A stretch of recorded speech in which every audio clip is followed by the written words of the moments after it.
Hey guys, so today we're going to do a dirty pour.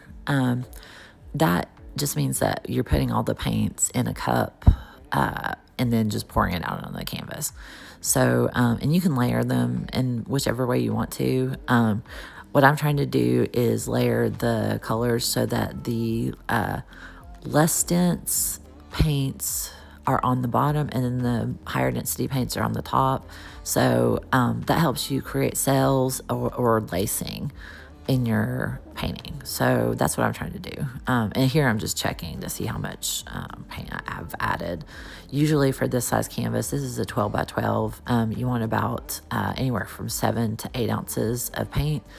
And there's calculators out there for that. Like if you guys are unsure about how much paint you're supposed to add, there are a lot of artists who have the calculators for that. Yeah, and I'm having problems with some of my paint. You may have seen right there, some of the paint had gotten into, it had globbed up a little bit. So there's like paint chunks coming out. So, and later on in the video, you'll see me removing one of those from the canvas. So I'm having to work and figure out what is causing that. I'm not really sure at this point, but I will continue to mix my paint and just kind of keep an eye out for that. So, but anyway, let's go ahead and watch for a little bit, and then I will be right back to talk to you guys and explain some other things. All right.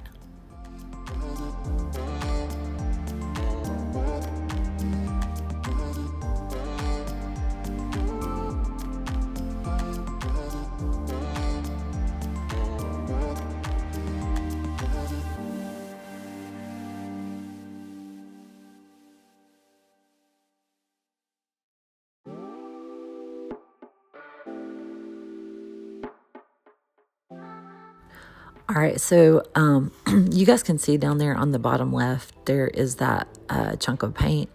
I think what may have happened is when I was mixing the paint, some of it has dried.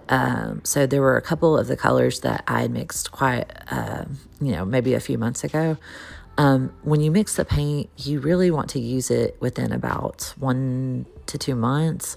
This paint in particular, the one that I had mixed, it was maybe like 3 or 4 months ago. So I had a hiatus due to medical reasons for about 2 months. So that's probably what caused that. But anyway, if you guys are having issues with that, you can let me know in the comments if you're doing these types of paintings. And then we can try to get to the bottom of what is causing that. So, but what I'm doing here, see, I just removed that paint chunk. I'm trying to stretch out that silver color, which ended up being right in the middle. You see, whenever I poured it out onto the canvas, there was a little section of the silver right in the middle, sort of like a circle of it. And you see how much it's gotten stretched out. So whenever you're adding your paints, you want to layer it in such a way that, like I said earlier, if you want cells or lacing, you want to have the less dense paints on the bottom and then the higher density paints or heavier paints on the top, because what happens is they will actually sink down into the bottom or into the into the part where the lighter paints are, and that's what creates the cells and the lacing. So that's what you guys want to do if that's what your goal is, to create that. And if you're having issues with it though, because sometimes I'll do it and I have issues with it as well, but just let me know in the comments as well, and I'll try to help you with that.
All right, guys, so this one is done. I am just very happy with this one. I really love those colors and that color combination. That silver, the lighter, silver there is metallic. So when it dries, it's going to have that iridescence to it. And also the turquoise is also iridescent. So you're going to see a lot of like that kind of sparkly, glittery effect. So I'm very happy with this. If you guys want to like and subscribe, I would appreciate it. And I'll see you next time.